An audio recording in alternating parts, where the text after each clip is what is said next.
Yun guys, good morning. Andito tayo ngayon sa paggawaan ng salamin dito sa Aguila Glass, dito sa may Mindanao Avenue.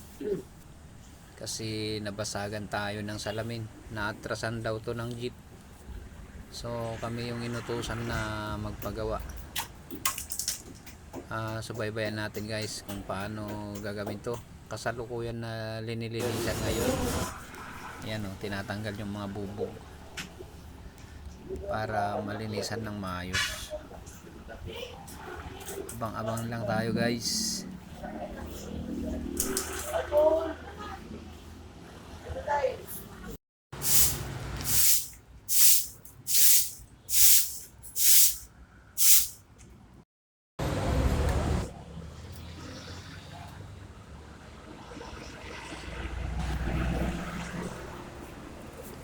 So dinalagyan na ng tawag nito, sealant, kasi kakabit na yung salamin. Lalagyan ng sealant paikot para maganda ang kapit. Alam mo, simpleng gawin lang pero medyo mahirap yan. Pag hindi ka expert, wala, mahirapan ka dyan. Ayun, dinalagyan na ng sealant yung salamin. Ganyan pala yung paglalagay ng kulay itim. Parang may lining siya na kulay itim, sealant lang pala yun. Tapos tatanggalan yung tape. Yun, kakabit na guys. Ito na. Binuhat na. Lalapat na lang. Ayun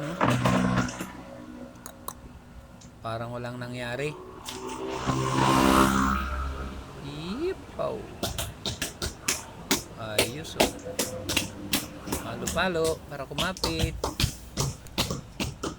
Ayan. Yari na. Konting palo-palo lang.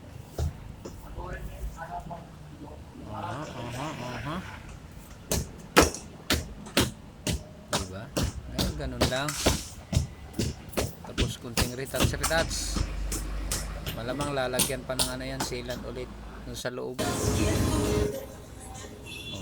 Diba? Yun tinatanggal. Isang araw to. Parang walang nangyari guys. Yun, lalagyan ulit ng sealant para magandang tignan.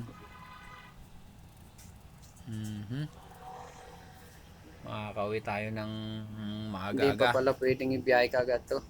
Ayun Palipasin ng isang araw.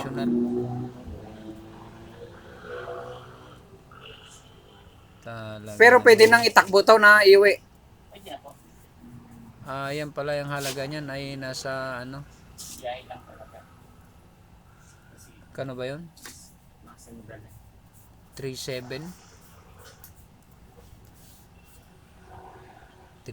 ang niyan.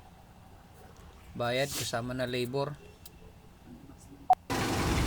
Pwede na rin yan.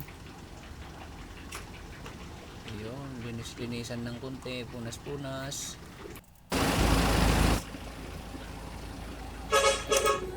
Ikutan natin sa loob. Ayun. Hanggang dito na lang guys.